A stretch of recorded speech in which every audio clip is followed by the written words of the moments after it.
प्यारा सा बौना रहता था। उसके बगीचे में एक छोटी सी चिड़िया रहती थी जो हर सुबह सूरज उगने से पहले मीठा सा गाना गाती थी।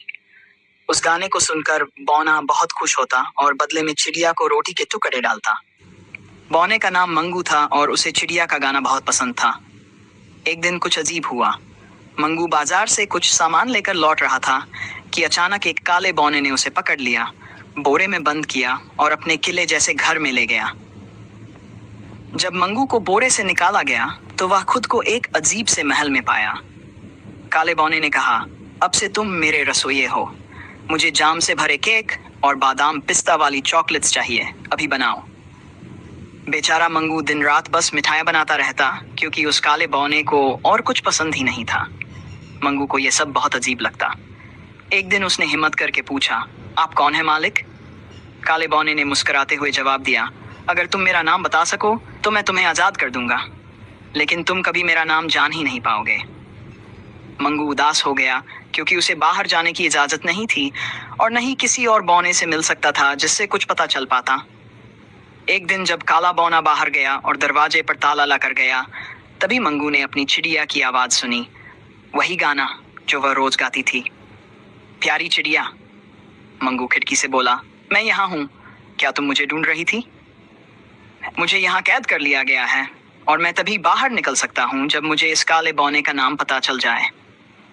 चिड़िया कुछ देर वहीं बैठी गाती रही और फिर उड़ गई। अब चिड़िया बहुत उदास हो गई थी। उसे मंगू बहुत पसंद था क्योंकि मंगू उससे प्यार करता था और उसका गाना भी पसंद करता था।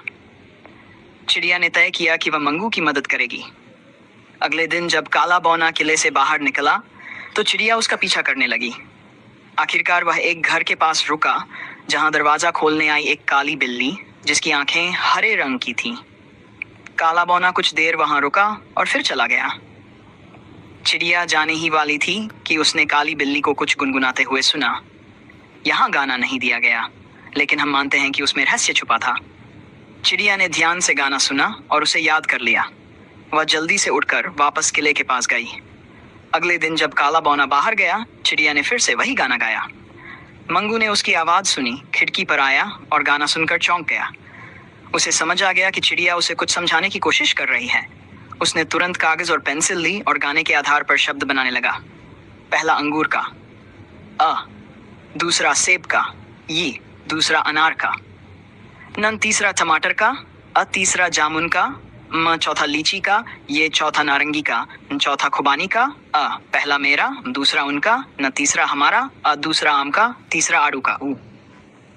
अब जो शब्द बना हुआ था, ऐना, मीना, मीना, मुना, मुंह, यही है उसका नाम। मंगू खुशी से चिल्लाया। उसी समय काला बौना वापस आ गया और मंगू को लिखते हुए चिल्लाया, ये सब क्या हो रहा है? मंगू ने जानबूझकर पूछा, क्या आपका नाम भूरी बिल्ली है? नहीं, काला बौना गुस्से में बोला, क्या आपका नाम एना, मीना, मुना, मुंह है? मंगू ने मुस्कुराकर पूछा। काले बौने का चेहरा पीला पड़ गया। तुम्हें कैसे पता चला? वह डरते हुए बोला, तुमने मेरा राज जान लिया है, तुम जा सकते हो। मंगू दौड़ता कूदता वापस अपने घर पहुंचा जहां उसकी प्यारी चिड़िया उसका इंतजार कर रही थी। मंगू ने चिड़िया का बहुत धन्यवाद किया। उसकी आज़ादी उसी की वजह से मुमकिन हो पाई थी। अब मंगू और चिड़िया की दोस्ती पहले से भी ज्यादा गहरी हो गई। रोज मंगू चिड़िया का प्यारा सा गाना सुनता और उसे रोटी खिलाता।